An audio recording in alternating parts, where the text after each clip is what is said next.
Assalamualaikum warahmatullahi wabarakatuh. Selamat siang, pagi, sore, ataupun malam. Semoga kita semua diberikan kesehatan oleh Allah Subhanahu wa Ta'ala agar dapat menyaksikan presentasi jarak jauh ini. Nah, sebelumnya kami mengucapkan terima kasih kepada Bu Saptri Odiani selaku dosen pengampu mata kuliah hidroelektrometeorologi yang telah memberikan kesempatan kepada kami untuk melanjutkan presentasi online atau presentasi jarak jauh. Kami dari kelompok 13. Judul presentasi kami kali ini adalah Studi Pengaruh Penambahan Batu Bara pada Proses Roasting Reduction Biji Nikel Saprolit dan Pelindian atau Leaching dalam larutan asam sulfat 1 molar. Nama saya Ginda Kuryatama dengan NPM 1744. Perkenalkan, nama saya David Fahmi Harun dengan NPM 3334170024. Nah, outline presentasi kami kali ini adalah yang pertama, pendahuluan, yang kedua, tinjauan pustaka, yang ketiga, metode penelitian, yang terakhir adalah referensi. Kebutuhan akan jenis mineral nikel akhir-akhir ini mengalami lonjakan yang sangat pesat. Hampir seluruh negara di dunia memerlukan mineral ini untuk keperluan industri. Nah, negara kita Indonesia merupakan salah satu negara dengan cadangan biji nikel terbesar nomor 2 di dunia. Di Indonesia sendiri, cadangan biji nikel terdapat pada daerah Pomala, yaitu di Provinsi Sulawesi Tenggara.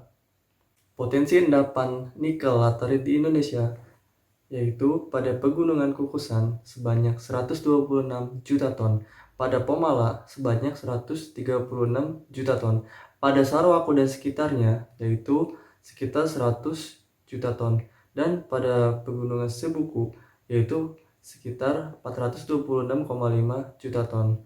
Nah, hal yang melatar belakangi kenapa biji nikel diambil untuk penelitian kami adalah yang pertama, deposit nikel sulfida terus menipis setiap harinya. Nikel laterit yang paling besar kemungkinannya untuk dikembangkan.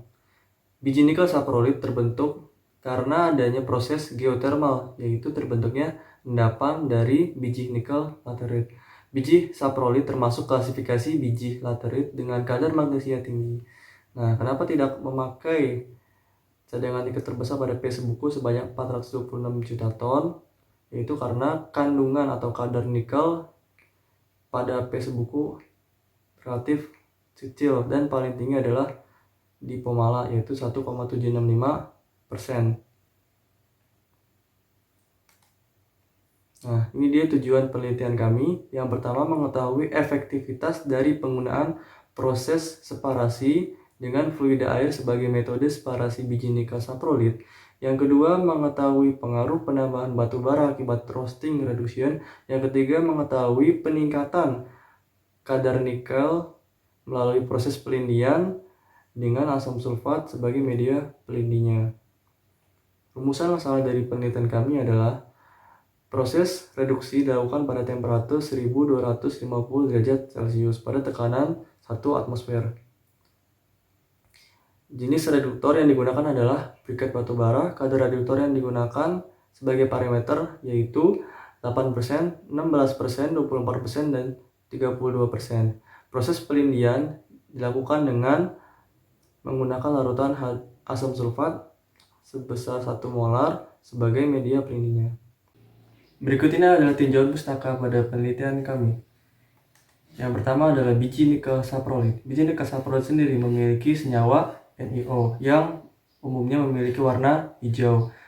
Nah, senyawa NiO memiliki massa molekul relatif yaitu 74,69 gram per mol dan memiliki massa jenis 6,67 gram per cm kubik dan titik leburnya 1955 derajat Celcius atau 2228 Kelvin. Nah, umumnya biji nikel saprolit sendiri memiliki kandungan nikel yaitu berkisar antara 1,8 hingga 3%. Nah, biji nikel saprolit terbentuk karena adanya proses pelapukan kimiawi biji nikel dari lapisan atas, yaitu limonit, menjadi saprolit atau garnierit atau serpentin. Nah, karena semakin ke bawah, maka semakin ke bawah kandungan nikelnya semakin tinggi karena adanya proses pelapukan kimiawi yang menyebabkan unsur-unsur nikel terbawa air atau terbawa air hujan yang meresap ke tanah hingga mengendap membentuk endapan di dalam tanah. Nah, selanjutnya preparasi sampel. Yang pertama, sampel harus dipreparasi agar siap untuk menjalankan proses selanjutnya dan proses selanjutnya agar efektif. Nah, yang pertama kita melakukan crushing dan pulverizing, yaitu penghancuran atau pereduksian ukuran. Yang kedua, kita menggunakan metode sink and flood proses sebagai pemisahan antara mineral berharga dan mineral pengotornya yang menggunakan prinsip gravity concentration, yaitu dengan perbedaan berat jenis mineral yang dibantu dengan media air. Kemudian kita akan menyaring sampelnya menggunakan kertas saring dan sampelnya akan dikeringkan pada oven. Selanjutnya adalah roasting reduction. Nah, roasting reduction sendiri adalah reduksi biji besi dengan menggunakan media gas berbasis karbon yang sumber gasnya berasal dari batu bara. Ini dia reaksi yang digunakan, yang terjadi. Ini adalah diagram Ellingham antara pembentukan delta Gibbs NiO, delta Gibbs CO jadi CO2 dan C ditambah dengan O2 menjadi CO. Nah, temperatur pemanasan yang disarankan agar terjadinya reduksi NiO oleh fixed karbon adalah 440 derajat Celcius pada tekanan 1 atmosfer. Kurva energi bebas pembentukan NiO lebih tinggi daripada CO2. Nah, maka NiO lebih mudah tereduksi oleh CO. Selanjutnya adalah proses hidrometalurgi. Biji nikel akan dilarutkan ke larutan tertentu, kemudian dipisahkan dengan pengotornya. Nah, ini dia reaksinya. Bisa dilihat pada slide. Kita menggunakan teknik leaching, yaitu agitation leaching, dan menggunakan solvent ekspresi sebagai metode filtrasinya. Di sini kita menggunakan leaching agent, yaitu asam sulfat sebesar atau dengan konsentrasi 1 mol. Nah, adapun faktor-faktor yang mempengaruhi proses hidrometalurgi, yaitu leaching atau agitation leaching yang kami pakai. Yang pertama adalah temperatur. Semakin tinggi temperatur, maka gerak antara partikel semakin aktif. Otomatis hasilnya akan lebih baik. Selanjutnya adalah konsentrasi asam. Konsentrasi asam yang kita pakai, yang kelompok kami pakai adalah sebesar 1 molar. Lalu semakin tinggi konsentrasi asam, justru malah akan menurunkan laju reaksi. Lalu ukuran partikel, semakin kecil ukuran partikelnya, maka sudut kontak atau volume to surface ratio-nya semakin tinggi, otomatis kelarutannya semakin cepat. Lalu presentasi padatan. Nah, presentasi padatan tersebut memiliki batas optimum untuk melakukan agitation leaching. Yang terakhir adalah waktu. Semakin lama waktu kita melakukan untuk agitation leaching, maka hasil yang didapat, logam yang didapat akan semakin banyak. Selanjutnya adalah metode karakterisasi. Yang pertama dengan EDX atau energi dispersive X-ray. Nah, energi dispersive X-ray ini memanfaatkan Sinar X yang diemisikan oleh sampel sebagai respon terhadap partikel yang terkena muatan pada saat pengujian. Masing-masing unsur tentunya memiliki struktur atom yang khas, sehingga memungkinkan sinar X untuk mengidentifikasi secara spesifik. Nah, hasil analisa EDX sendiri berbentuk spektrum yang spektrumnya akan menunjukkan seberapa seringnya sinar X diterima untuk setiap tingkatan energi tertentu. Yang kedua adalah metode karakterisasi X-ray diffraction. XRD sendiri merupakan alat yang digunakan untuk mengkarakterisasi struktur kristal, ukuran kristal dari suatu bahan padat. Metode karakterisasi XRD berdasarkan sinar difraksi sinar X oleh unsur atau senyawa dalam suatu padatan. Setiap unsur memiliki intensitas pemantulan sinar X yang berbeda-beda jika disinari dengan besar sudut tertentu. Kemudian ada atomic absorption spectroscopy yang merupakan suatu instrumen yang digunakan untuk menganalisis unsur-unsur logam berdasarkan penyerapan absorb radiasi oleh atom bebas. Nah, panjangnya gelombang yang diserap oleh suatu unsur akan dianalisis dan dibuat dalam bentuk larutan, kemudian dipanaskan dengan anggapan atom-atom akan bebas dari ikatan kimianya. Kemudian pada contoh panas tersebut dilewatkan sinar katoda sehingga akan terjadi penyerapan energi yang terekam dalam spektrometer. Yang terakhir adalah STA, Simultaneous Thermal Analysis. Nah, pada saat padatan dipanaskan, maka amplitude vibrasi yang dari konstituen kisi akan meningkat dan akhirnya akan tercapai temperatur di mana satu atau lebih perubahan berikut terjadi, yaitu yang pertama ada transisi fasa, leleh, sublimasi, dan dekomposisi termal. Dekomposisi termal material organik, yaitu batu bara, melibatkan perubahan entalpi dan massa, di mana keduanya dapat dideteksi menggunakan pengujian STA. STA sendiri merujuk pada aplikasi simultan dari dua atau lebih metode termoanalisis di saat yang bersamaan, yaitu contohnya adalah TG dan DTA. Nah, selanjutnya kita akan masuk ke pembahasan ke bab 3, yaitu adalah metode penelitian. Nah, apa aja sih yang ada di metode penelitian ini? Yang pertama itu adalah alat dan bahan, dan yang kedua itu adalah diagram alir. Nah, yang pertama itu adalah alat dan bahan. Nah, untuk alat yang kita gunakan sekarang ini untuk penelitian ini yaitu yang pertama adalah oven, yang kedua adalah ayakan, yang ketiga timbangan digital, yang keempat itu adalah cobek dan uleg, yang kelima itu adalah glass beaker, keenam adalah batang pengaduk, ketujuh itu adalah corong, yang kedelapan ada wadah plastik atau wadah toples kue ya.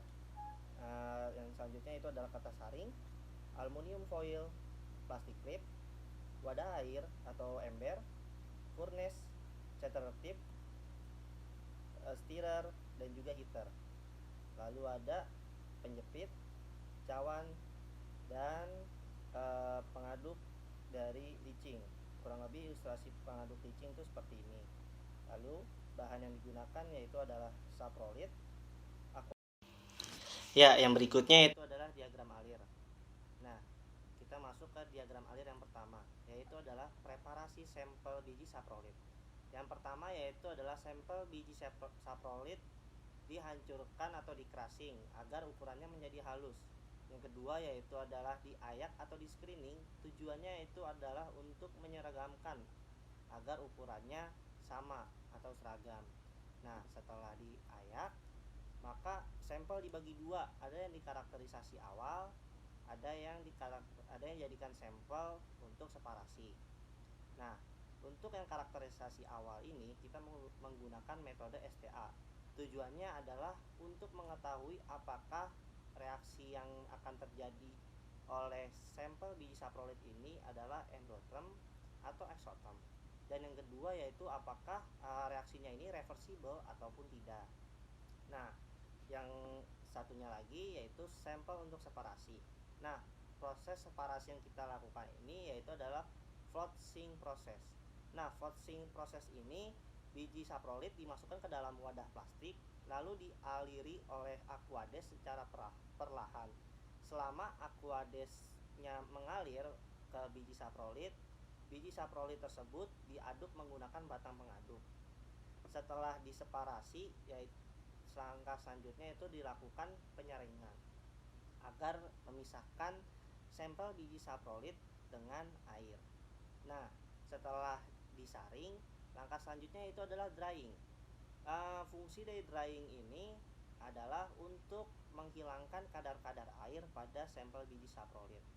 Setelah di drying, langkah selanjutnya itu diuji EDX. Nah, uji EDX ini adalah untuk mengkarakterisasi apakah sampel ini terkandung ada elemen apa aja yang di dalamnya dan karakterisasi kimianya juga. Setelah itu dilakukan pengambilan dan analisis data.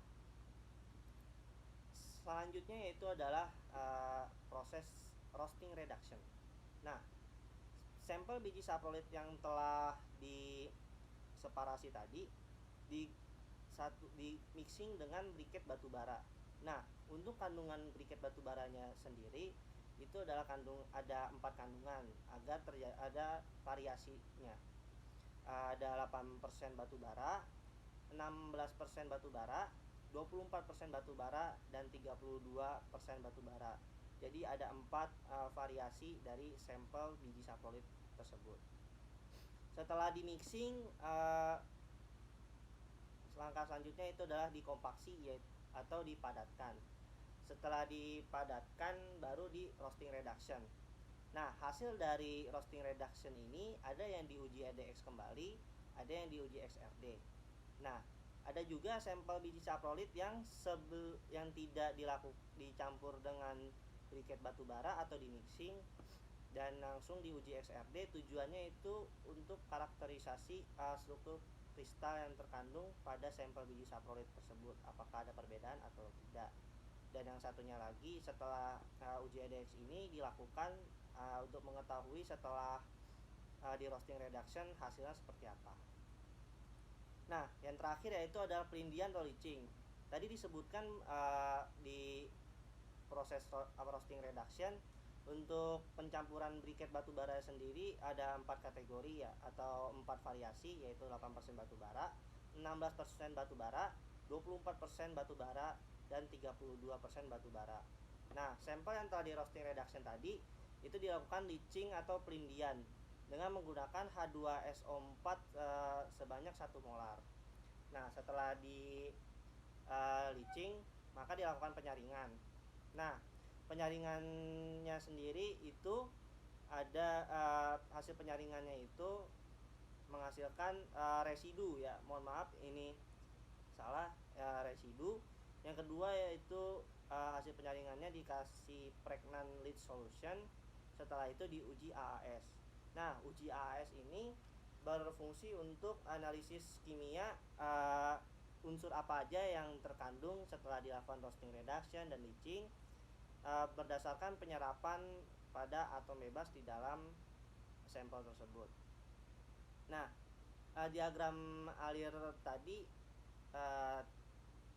yang telah dijelaskan merupakan akhir dari presentasi kami, dan berikut ini merupakan referensi yang kami baca. Terima kasih atas perhatiannya buat teman-teman dan Ibu Susatri yang telah menonton video ini. Mohon maaf apabila ada banyak kesalahan. Kurang lebihnya mohon maaf. Wassalamualaikum warahmatullahi wabarakatuh.